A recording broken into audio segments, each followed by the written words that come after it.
Are you looking to grow revenues, increase profitability, or obtain financing? If so, you came to the right place. Running a business is all about leadership. How do you become a better leader? Learn from the successful entrepreneurs and business owners how to lead your organization more effectively. That's why we created Leadership Live at 8:05, Talking Small Business, to help you succeed with your host, Andrew Frazier, Business Growth Pro and CFO and founder of the Small Business Pro University. Every Tuesday evening at 8 p.m. Eastern, we're joined by experienced entrepreneurs and business owners who share their secrets to success via live stream. Also, every Friday morning, we release a new podcast episode. Either way, you will learn about developing your business leadership skills from our roster of highly performing guest experts. Leadership Live is one of the many valuable resources provided through the Small Business Pro University, empowering business owners to learn, profit, and grow. Find out more at sbprou.com.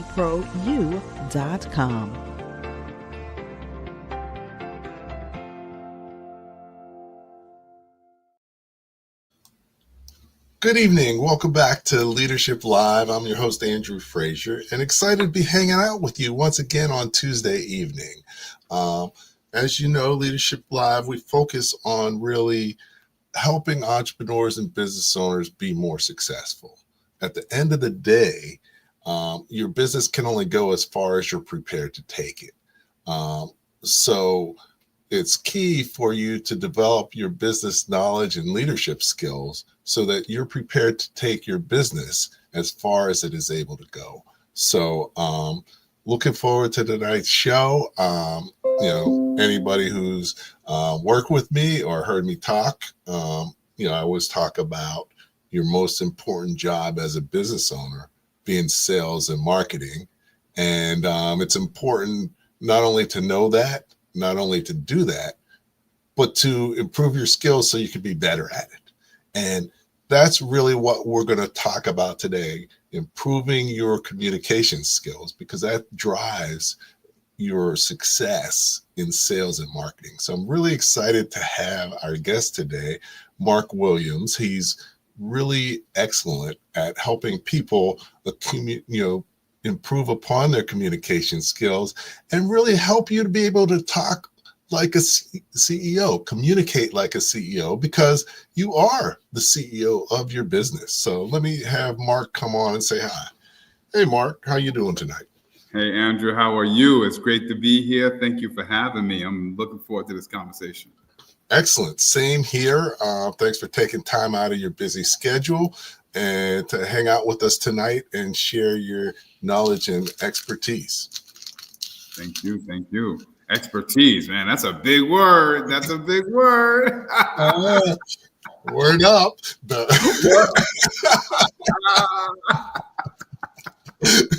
So before we get started, I want you to take a few minutes to talk a little bit about your journey, how you got to where you are, a little bit about where you are, and then we'll dig into the topic for tonight. Sound good? That sounds great. Let me take you back all the way to now. My first thought was, let me take you all the way back to the day I was born, but I'm not going to go back that far. For me, as a person who identifies as a professional keynote speaker and a speaker coach and trainer,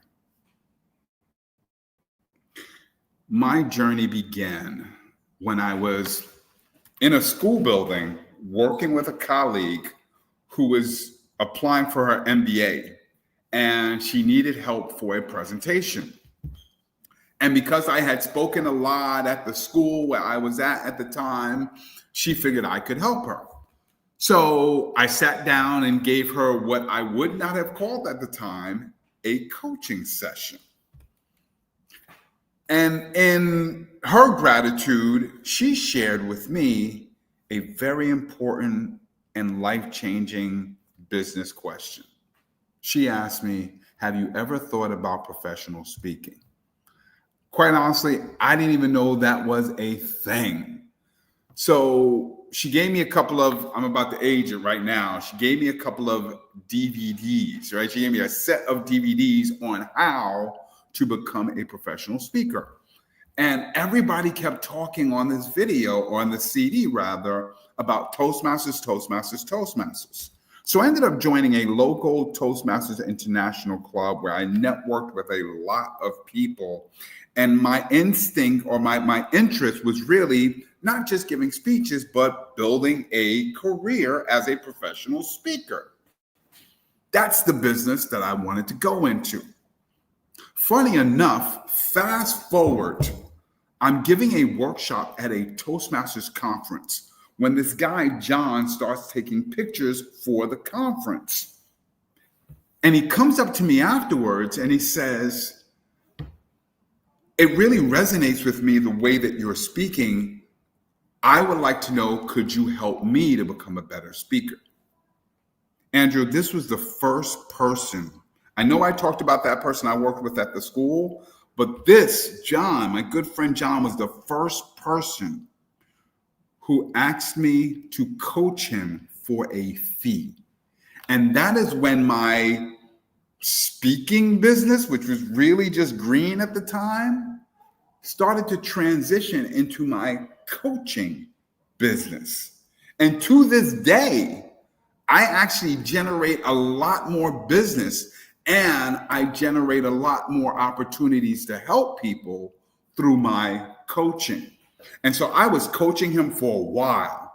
And then it was through coaching him that I learned one of the most important lessons along my journey, which was, and I say this as an only child, you need a partner. You need a team. You need a circle. You need a whole bunch of people around you to make this thing work. And I feel that sometimes, I'll speak for myself, I was always trying to do these things and conquer the world and start businesses on my own. I'm so glad that I met John, because as I was coaching him, he was very interested in helping me to build my speaking business. And he was doing all kinds of logo designs and working with materials and helped me to actually build my first website. And we became not only friends, but business partners. And then I wasn't even paying him, or rather he wasn't paying me to coach, because we were now working together. Fast forward, pandemic happens. And it was during the pandemic that I won't even say I reconnected with another person that I met through Toastmasters, but our relationship and our partnership ballooned to something I never expected. My good sister, Kathy, the co-creator of the Speaker Skills Academy, where this phrase "word up" even comes from. And I could talk about that very shortly. I met Kathy at a Toastmasters conference where she was running a workshop. And I was so fascinated by what she was sharing about marketing that I knew that I had to learn more about her. And as I got to know her, I learned that she was already in the professional speaking business. And so I figured, this is somebody I can learn from. And she helped me. She helped me design my business. She helped me with creating contracts. She helped me get my first real paid gig as a speaker. And we stayed friends, even though she lives all the way in Portland, Oregon, and I'm right here representing in New York City, Brooklyn to be exact. And we stayed in touch. And then during the pandemic, we decided we would do a podcast or a web show called It's About to Go Down. I share that because we didn't even realize at that point during the pandemic that the reason why we met over 15 years ago was not for her to be my mentor. The reason why we met 15 years ago was not so we could do a podcast together. The reason why we met 15 years ago was to go into business together. And for somebody who had been trying to figure out how to do this on my own, my greatest success to this date has been partnering with someone else. After doing the podcast for a couple of years, Kathy and I started talking about, let's start doing something together. What kind of business could we put together? And we thought about the fact that she's a speaker coach, I'm a speaker coach, she's a professional speaker, I'm a professional speaker. So we thought, why not use our expertise? You used that word earlier. How do we use our expertise to help people build the business to help people? So we thought about doing a series of workshops. We thought about doing a series of classes. We thought about doing a series of trainings. But Kathy and I wanted to be a little bit more creative than that. And so we decided that we would build a community. I had been so inspired by groups like Black Girls Run and the November Project. And if you don't know anything about those particular communities, I'm happy to share more of what I know. But what I've discovered, especially maybe because of the pandemic, but even way before that, we live in a world where people operate and sometimes navigate in silos, not only in business, but in relationships and in every other aspect of life. And so we didn't just want to create a training experience. We wanted to create a communal experience all around helping people to become great at speaking. And that's where Speaker Skills Academy was born. Over a year ago, we started this.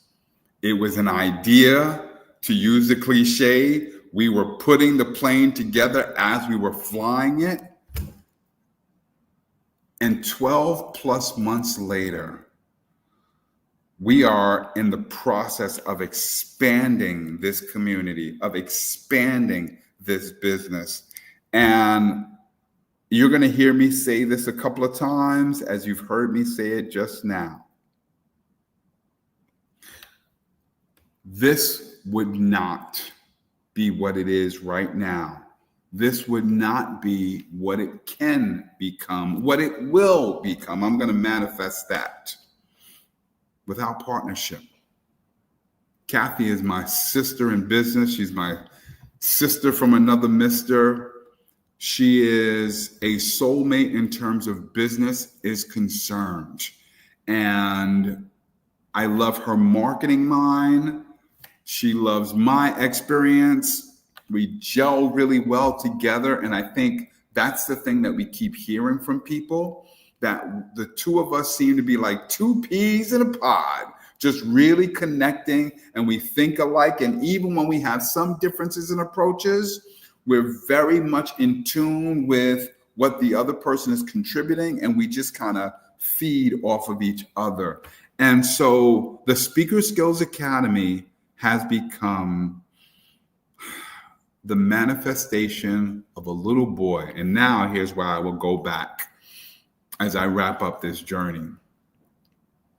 When I was a young child, I used to have dreams of owning a hotel chain, an airline, and a restaurant chain.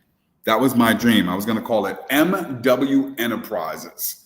And that's what I wanted to create. I say that because even as a child, even when I did not know the word entrepreneur, even when I didn't even really know the word business, that was my passion. And so many years later into adulthood, I'm living out my childhood dream of building a business. But that only child who is operating on his own, who is shy to speak because of a lot of I got stories upon stories of things that I went through and things that I saw and things that I experienced. A lot of things that kept me quiet inside. And I discovered early in life, even in elementary school, through high school, through college, I had this passion and I had a skill of speaking in front of people.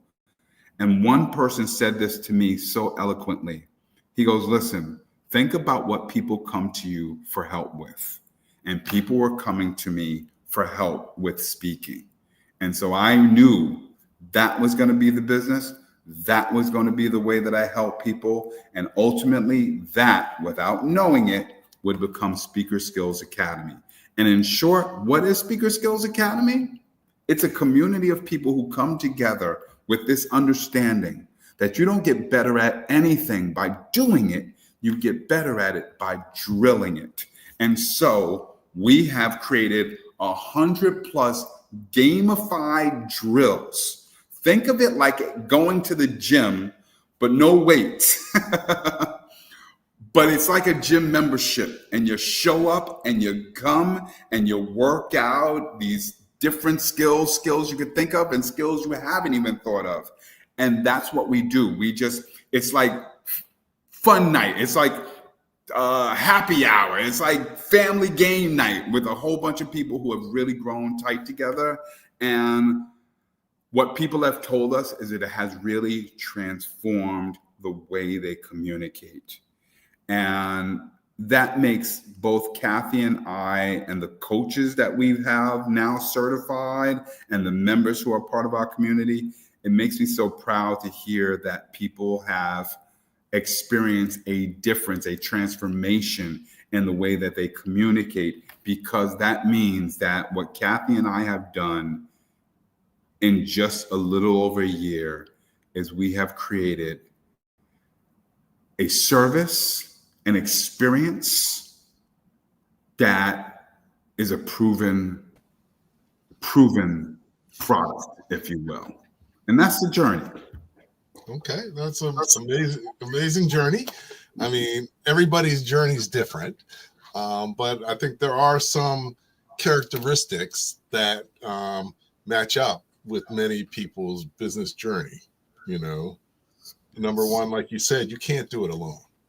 You know, whether they're a business partner or just supporter, and not just one, but many people contribute to your ultimate success.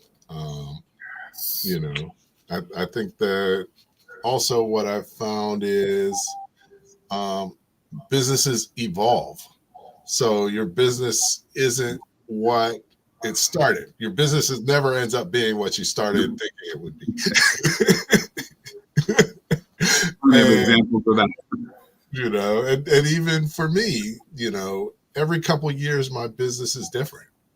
You know, I started with more teaching and training, and then more coaching, and then more consulting, and you know, it's evolved. Now I'm doing more financial management, and so you know, you evolve with the market and where your customers are, and just with how you grow in your network. So you know, definitely it's great to hear your story and see sort of how it came together, and how you're really, it's blossomed into your ultimate offering, and something that you're super passionate about. So definitely congratulations. That's great. Look forward to digging into it more. Yes. You got to come and hang out with us a little bit. Definitely.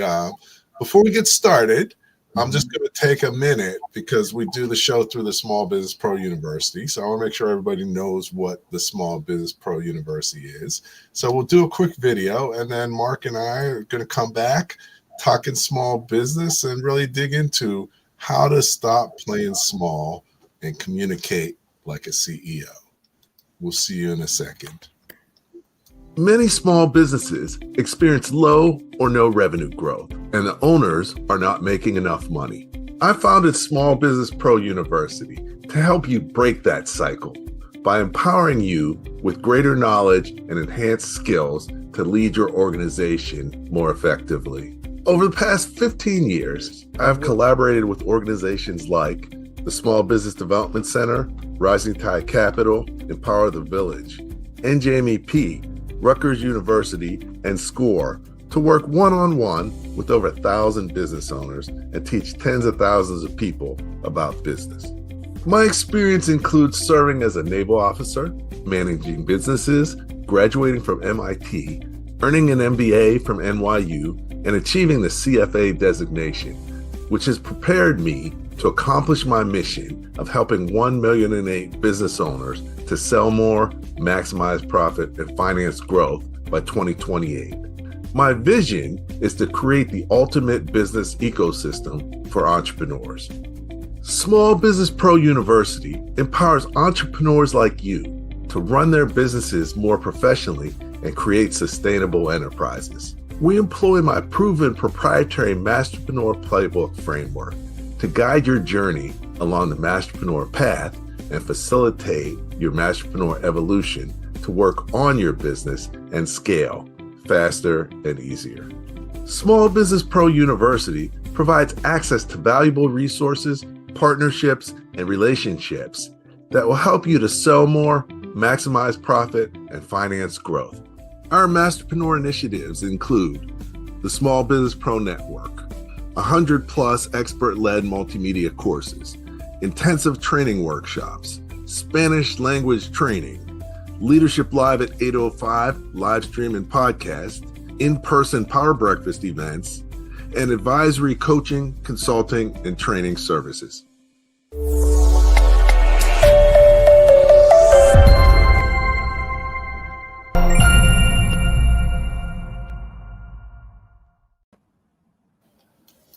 All right, welcome back to Leadership Live at 8:05. I'm here with Marc Williams, and we're going to talk about how to stop playing small and communicate like a CEO. So, definitely that could mean a lot of things, but what does that mean to you?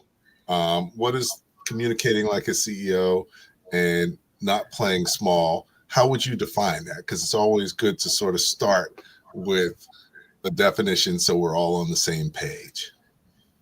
For me, the definition of not thinking small and communicating like a CEO is all about that internal dialogue.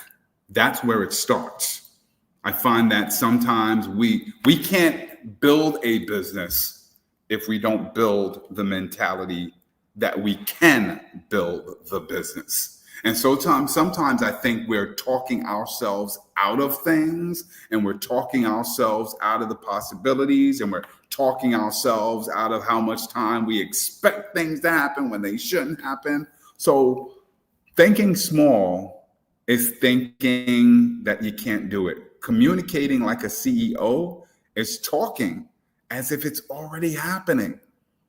I'll even give you one quick example. Somebody once said to me, don't say that you are working on a business. Say that you are expanding your business. And for some, that might seem like a simple word play, but it's all about mentality.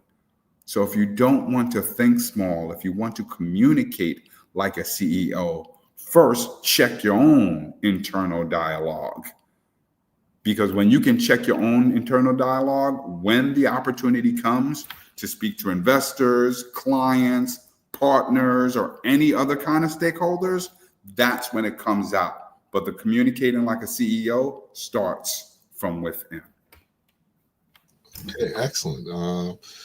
Great way to sort of talk about it. So you're not preparing to communicate like a CEO. You already are a CEO.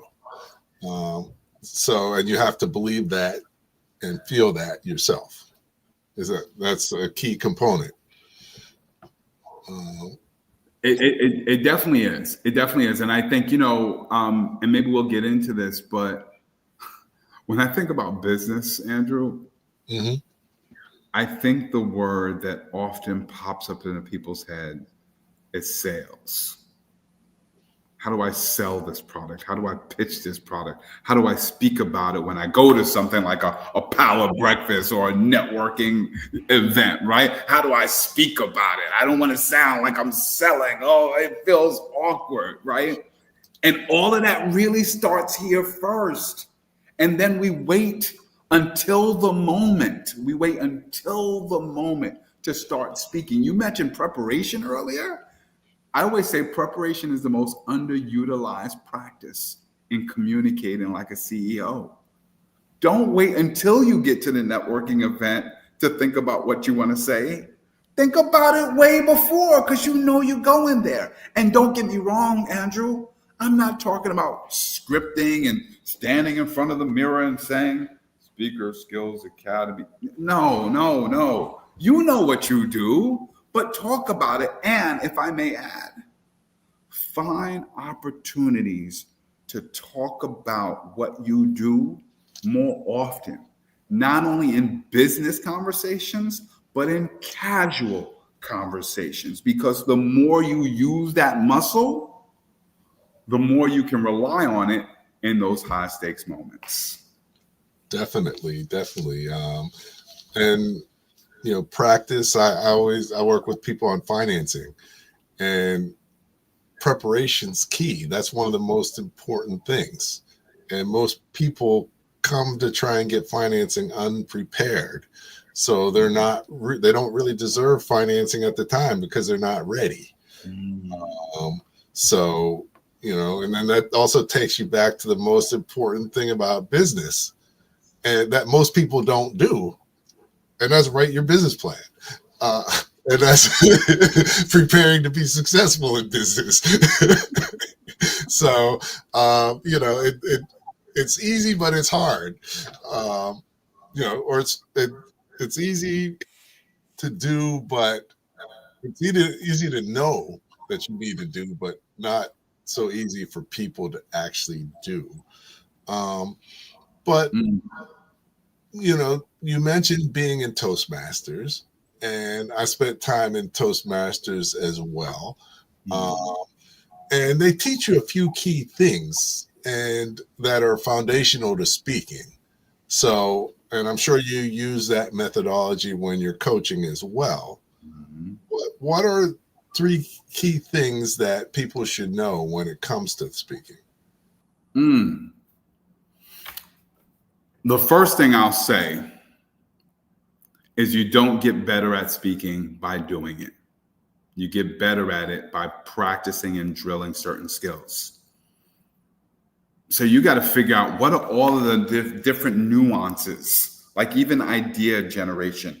And then how do you practice that one particular skill over and over and over and over again? That was one of the most important things that I've learned about becoming better at speaking and communicating. I say a second thing that I gathered was being around experts. A lot of people are qualified to give you their opinion, but not everyone is qualified to give you expertise.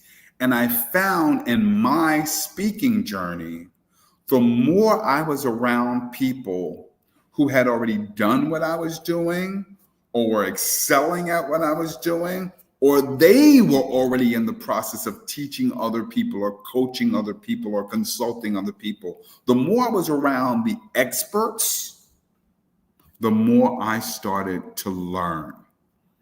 And I would say the third and final thing that is a really important lesson with speaking, it was the networking.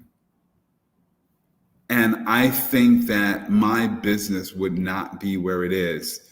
My business in its different iterations across my journey would not have been what it is had I not taken the opportunity to walk up to somebody and to start a conversation. And that's business 101.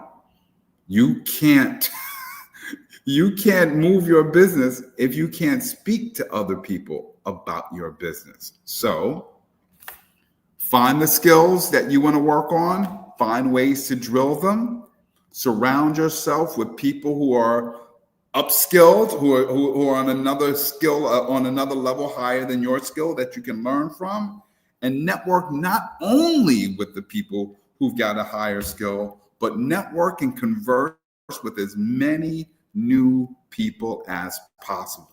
Those are three of the most important things I've learned in my journey with speaking. Okay, definitely. I mean, business is about relationships, and you know, people do business with people who they know, like, and trust. And if they don't know you, if they, you know, don't have any reason to like you, or don't see any reason why they should trust you, then they're not going to do business with you. And your communication, it can really make a huge difference in making that happen.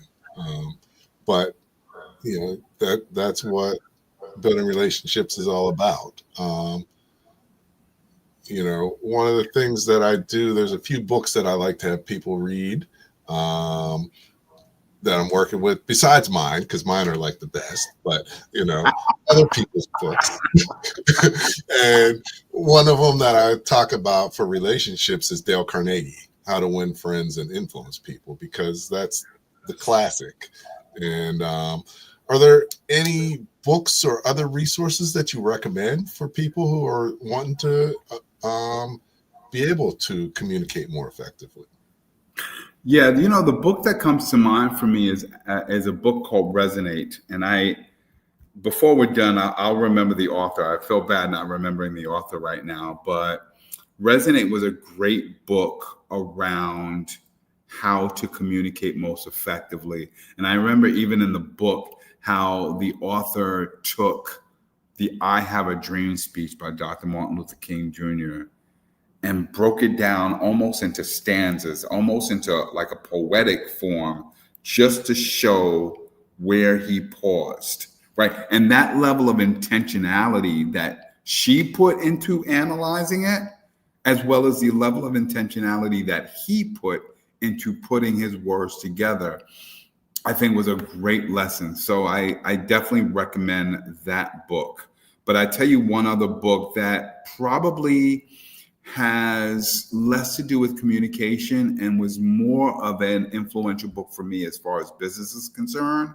It was A Blue Ocean Shift. I loved reading The Blue Ocean Shift and this whole idea that if you're swimming in red waters, you're swimming with the sharks who are already feeding off of everything. That's why the water's red.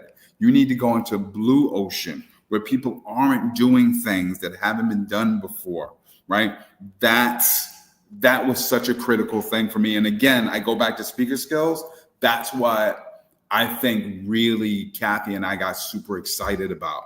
We knew there were a lot of other organizations out there helping people with the communication skills and getting people up in front of the room and doing trainings. But to our knowledge, no one was doing it the way that we were doing it. Being in that creative space is really important. And that's why I would recommend, in addition to Resonate, Nancy Duarte. Yes. In addition to that, I would also recommend Blue Ocean Shift. Excellent. So, yeah, I have Blue Ocean Shift, but I haven't read it, and but I don't have Resonate by Nancy Duarte. So I guess I'm gonna have to read that one. I know about it, and I know some of what, but I haven't actually read it. So I should probably put that on my list. Good read. It's a good read. But yeah, so okay, great. Because you can take a lot of great things away from books as well. It's just part of the learning process. So now you talk about drilling, okay, but not everybody knows what that really means. So what's the difference between practicing and drilling? Practicing is like, if I can make a reference to sports, practice is the scrimmage game, right? The coach says, okay, the 5 of you are going to play against the other 5 on the same team, and we're going to run around the court, and we're going to shoot, and we're going to play for 21 points or whatever it is. It's the scrimmage. That's practice. The drill are those different things that you do. For example, my son plays basketball, right? So I've gone to some of his basketball practices and just seen them do Superman jumps, right? Or I've seen them stand at the free throw line and just practice shooting over and over and over again, and thinking about the angle of their arms and the flick of their wrists. And that's all that they practice, or rather that's all that they drill. So to me, and if we talk about speaking, I'll go back to a lot of organizations. Practicing is, I've got a message that I want to give, and I'm going to go up in front of a group of people, and I'm going to practice my pitch, or I'm going to practice my speech. The drill? The drill might be just on body language. And I'm not going to practice the speech, but I am going to drill what I do with my body, what I don't do with my body, what I do with my body and my words.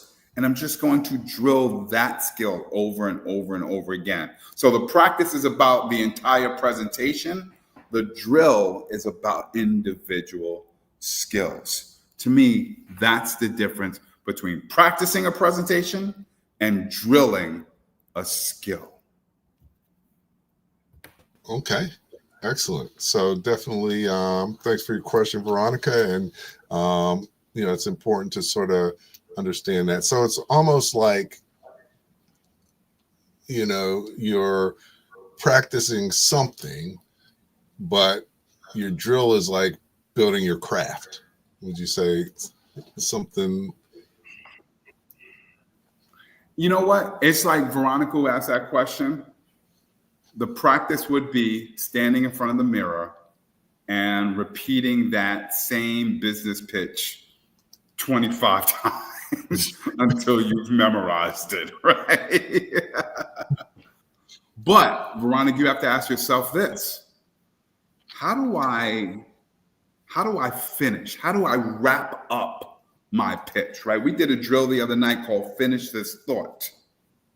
So a drill might be, all right, I'm not worried about the presentation. I'm not going to stand in front of the mirror. Now I'm going to actually try different lines, different 10-second phrases that I can use to finish my pitch. And I'm just going to try a whole bunch of different one of those, because all I'm doing is I'm drilling the skill of finishing my thought.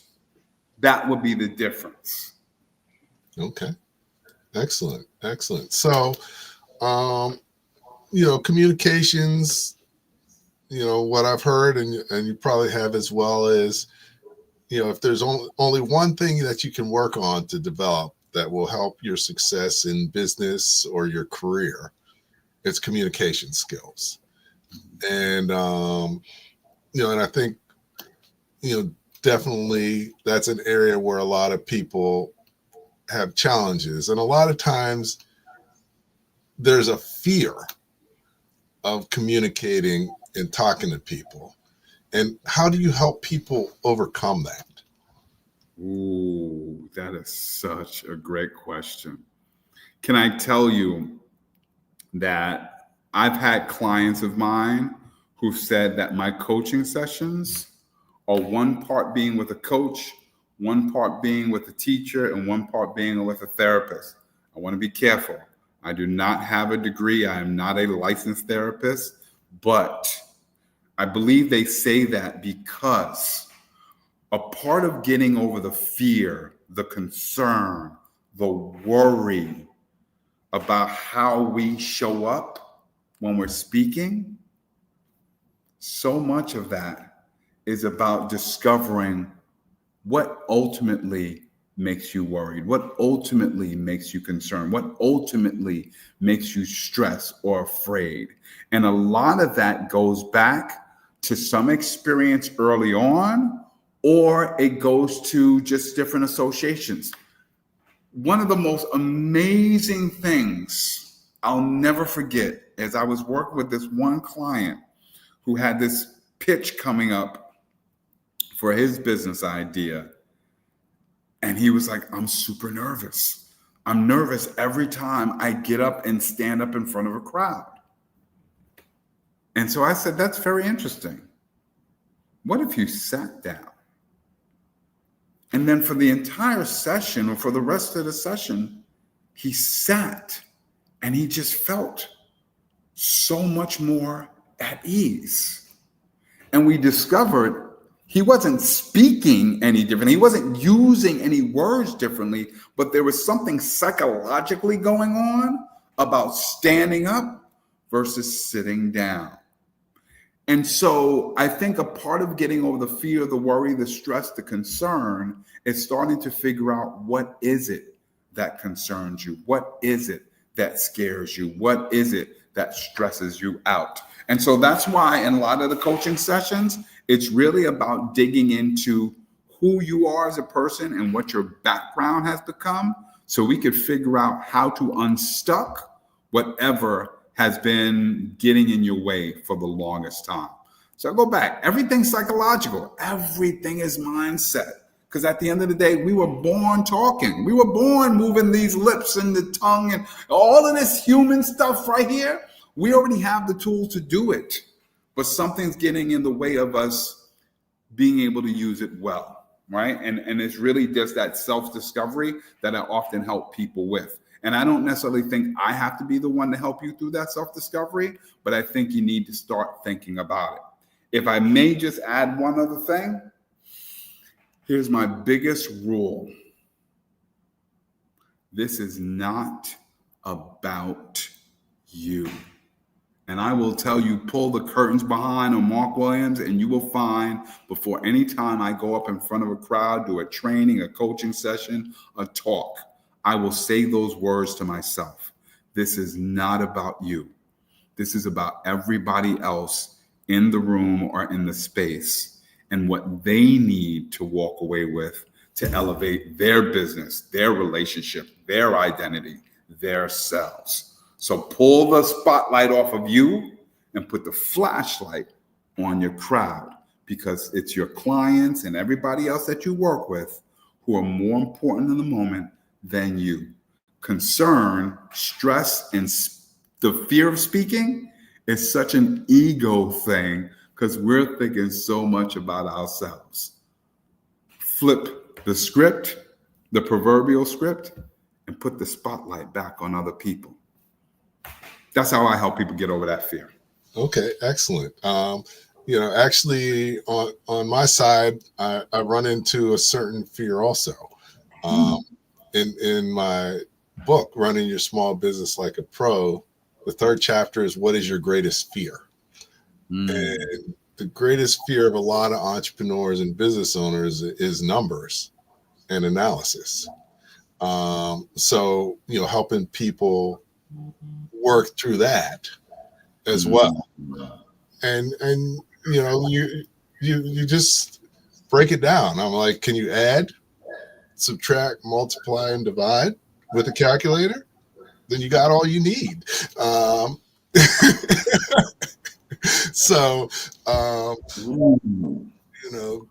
But definitely, I do outsource CFO for some businesses, and probably 10% of what I do is numbers.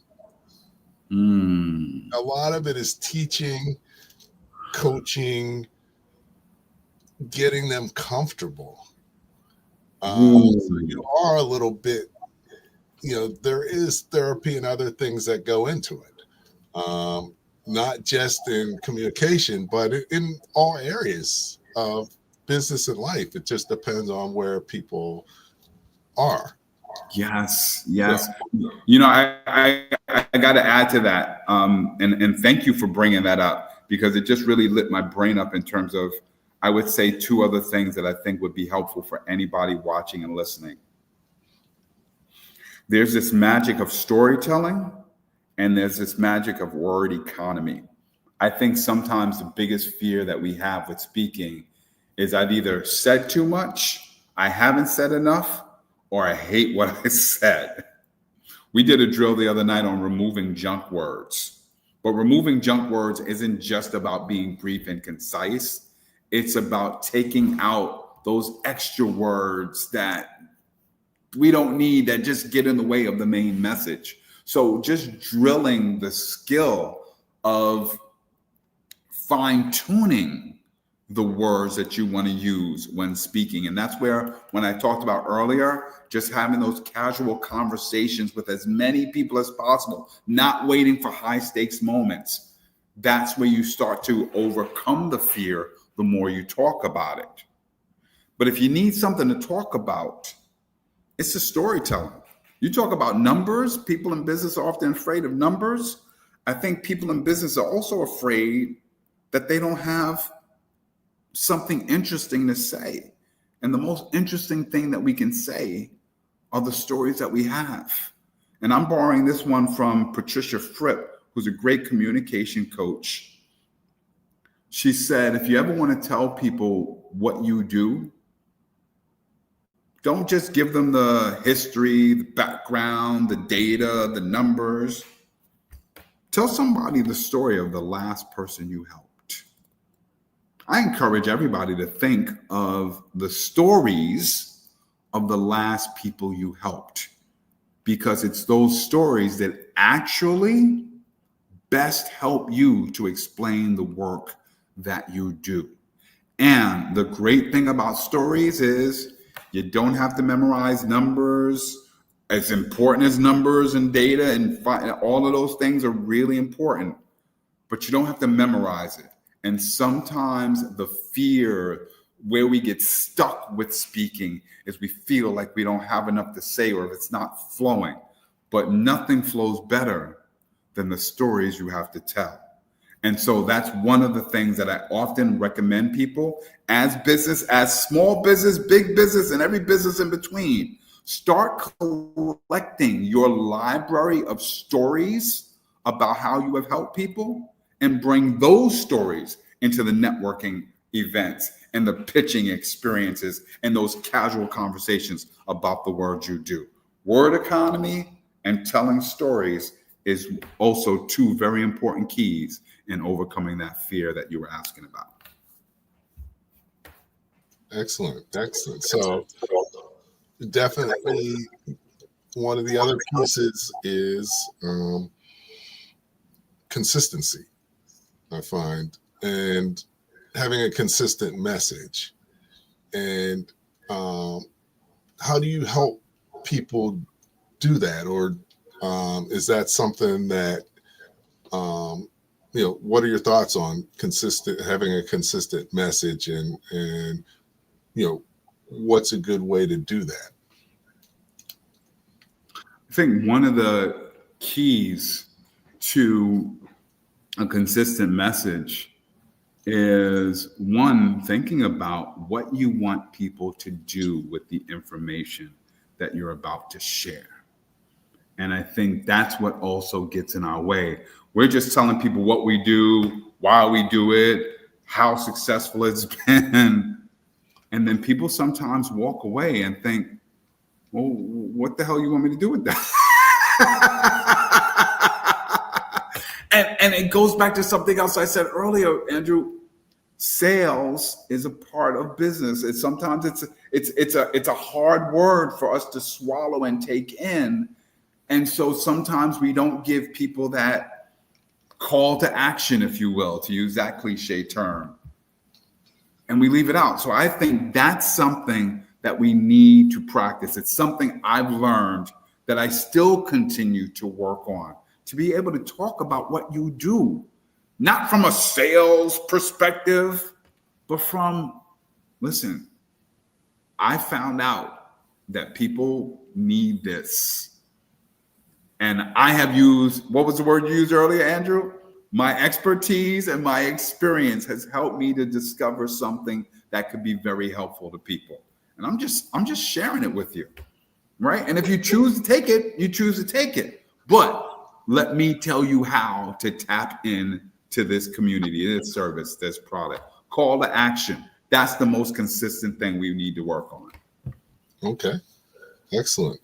So, and I think part of what you're talking about also is customer-centric communication. A lot of times Are you talking to yourself or to your customer? A lot of times we talk about what we want to know or what we like, but um, so knowing your audience is key. And how do you help people get a feel for the audience and also communicate in a way that is easier for the audience to understand and identify with? Oof. So one of my favorite things to teach people is the art of asking questions. I love the research that says that as we progress in life, we ask fewer and fewer questions. Children are very curious and ask a lot of questions. Adults, we suddenly feel this pressure that we have to know, we have to be the experts, we have to just give statements. As we get older, we ask fewer questions and make a whole lot more statements because we feel that if we're asking questions, there's something vulnerable. The truth is, the question is the great connection. The question is the great connection. We need to be asking questions more often. I remember I met somebody a long time ago, way before I was ever thinking about business. And one of the most fascinating things I will always remember about this person, whose name I don't even remember. I don't know where he is on the planet now. But he kept asking so many questions. And what I remember about that is I felt like, wow, this person really wants to get to know who I am and what I do. And what he taught me that day was not so much about how great it felt to be asked a question, but how great I can make other people feel when I ask them questions. Also, how much I can learn about and from other people when I ask questions. So one of the most important skills that we need to develop as business owners, as people in general, is we need to stop talking as much. And I'm not even talking about just listening. We need to ask more questions. If you're only asking 6 questions in a day, you better double or triple or quadruple that, because that is how you get to learn. Listen, I'll say this. We probably think, and you said this earlier, Andrew, that sometimes the business you started will evolve into something else you didn't expect. And that's probably because we've all come across a point where somebody questioned or asked a question about what we were doing, and it made us think of something else. And that's where evolution comes from in business. It comes from asking questions. So I challenge everybody who's listening and everybody on this planet, ask more questions. Questions create connections. Questions build business. Questions is the key to effective communication. CEOs don't make a lot of statements. The best CEOs ask a lot of questions. Okay. And I'll take it even one step further. You want other people to ask you questions, because sometimes, you determine what their needs are based on and how your business shifts. A lot of people say, you do something great for them. They're comfortable with you. They're like, well, can you help me with this? And that helps to shift your business too, because your answer better be yes. Either you helping them with it or you helping them find the solution to it. Yes, indeed. I just want to add to that. What you just said is, I think sometimes the trap that we get into as business people is, I want to be able to tell you everything and anything I can tell you about my product, right? I want to get it all in. And I'm just feeding. And then cognitive load theory, right? Let's talk about the brain science behind it. I'm so tired from you talking about everything that I don't have the energy anymore. So you don't have to feed them everything. Just give them a little bit of taste. And to your point, Andrew, if you give them a little bit, make them curious to ask you. some questions too. Definitely. And that just brings it back to what business really is. It's about solving problems for your customer. And if you don't ask any questions, how do you even fully understand what their problem is and what solution they need? So, yeah, communication's super important. Now, we've got a couple questions here about assertiveness and overstepping. So here, how do you balance being bold without overstepping?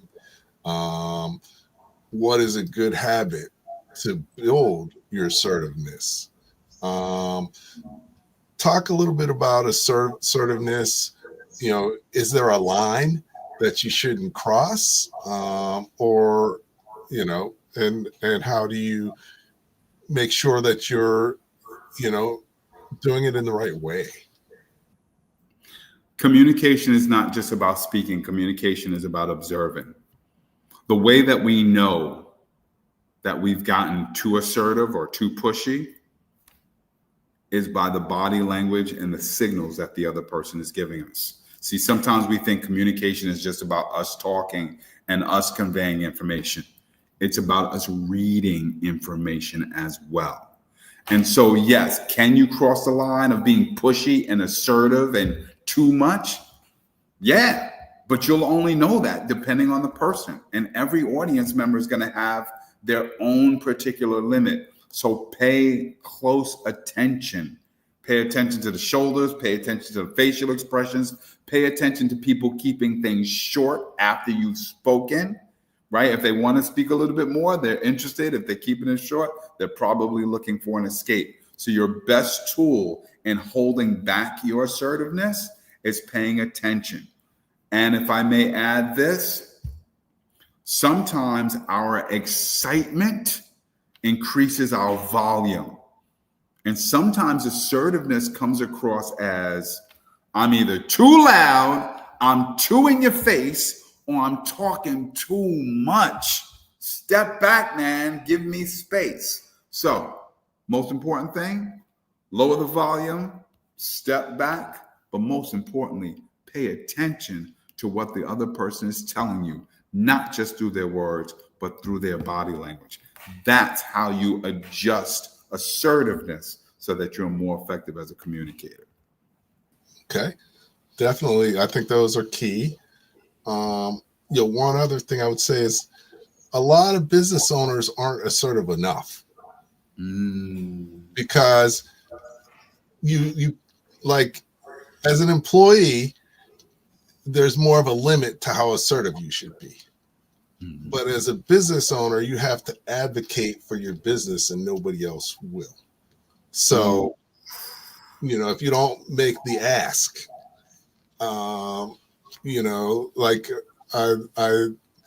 that's been a transformation for me too, because I was in corporate, so, in corporate, you're supposed to sort of blend in. But in business, you need to stand out. So that's a shift that can be difficult for a lot of people. And what guidance can you give people on sort of getting more comfortable standing out and being assertive for themselves? I think that's a great question. I'm glad that you flipped that and raised that. I would say that the key to being more assertive, I'm going to go back to that first word which is practice and preparation. I think we need to get out in front of people more often. I think we need to say what it is that we want to say on a regular basis. I don't know if I'm sure you have watched a lot of experts on TV. And what I've noticed about how those people is they come across very confident. And I suddenly realized that the reason why they're so confident is because they're just saying things that they've said over and over and over again. Confidence, assertiveness is really built from that. Assertiveness is also built from the intention. And so I will speak about this and say, We often go into high stakes situations just thinking about their high stakes and knowing that we got to say something. How many people know what their goal is before they step into that room to network or to pitch or to speak about their business? I'm not talking about, do you know what the pitch is? Do you know what you value? Do you know what your goals are? We need to walk into a space with a particular goal and knowing exactly what we want to talk about. And I don't like to talk politics, but I'll always say this cliche thing. If you've ever watched the news and watched a politician be asked a question and then wonder, hold on, he didn't answer that question. She didn't answer that question. She said what she wanted to say. I'm not telling you to ignore people's questions. I'm not telling you to ignore what people want to talk about. But what I am saying is we need to walk into a space knowing the message we want to get across. We need to walk into the space knowing what we want to walk away with from that conversation about our business. That's where assertiveness comes in. If you just step into a high stakes situation, you get nothing but a low stakes outcome. But if you walk in prepared with your message and with your goal, that helps you to be much more assertive. And the last thing I will say to that is it goes back to questions, but most importantly, it goes back to curiosity. Go into all of these conversations with a curious mind, with the intention of what you can learn about and what you can learn from people. And again, take yourself out of the spotlight so that you can feel much more comfortable in the space. And as you are listening and learning, Andrew, as you said before, you start picking up on things that they need, things that they want, and then you can speak on those things. Definitely. So, this has been like tremendous. I mean, we've covered some great things. Not a lot of knowledge has been dropped. And I wish the show could be like 5 hours because we could but it's not. And, I got to go eat dinner. You got things to do. Everybody else has things to do. But before we close out, what I'd like for you to do is really just share the 3 key takeaways that people should take away from our conversation that they can implement starting tomorrow. One, to really put a bow around what we talked about, but 2, most people can't really remember more than 3 things anyway. So if you could take a minute to do that, and what I'm going to do is share a little bit about our upcoming events that we're going to have next month in Newark, our Power Conference, as well as our Power Network events. And then we'll have Marc come back and share his top 3 takeaways from today's session. Looking forward to it.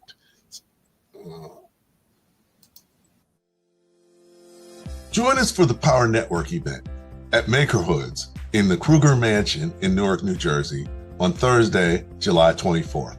Meet with like-minded entrepreneurs in a relaxed environment to chat, connect, and collaborate. I'm Andrew Frazier. Please join me at our Power Network event, and I look forward to introducing you to our members and friends. To learn more and register, visit www.sbpro.com/power-network today.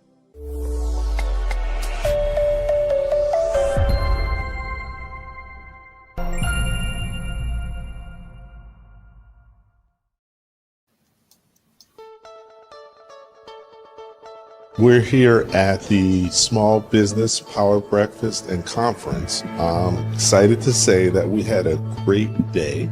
This event was a wow. Every panel, every speaker has had so much amazing content and good information to share. This is a good day to put aside to come out and do some learning, but also make some great connections. The ones that I made were impactful. Hi, I'm Andrew Frazier, masterpreneur and founder of the Small Business Pro University. For more than 10 years, our events have directly resulted in tens of millions of dollars in in both revenue and financing for attendees. Join me at the Small Business Pro Power Conference on July 25th at NJ Pack's Nico Kitchen and Bar in Newark, New Jersey, to learn best practices, enjoy great networking, and gain useful knowledge. We will supercharge your day. I look forward to seeing you at the Small Business Pro Power Conference on July 25th in NJ Pack at Nico Kitchen and Bar in Newark, New Jersey. To learn more and register, visit www.sbpru.com/conference.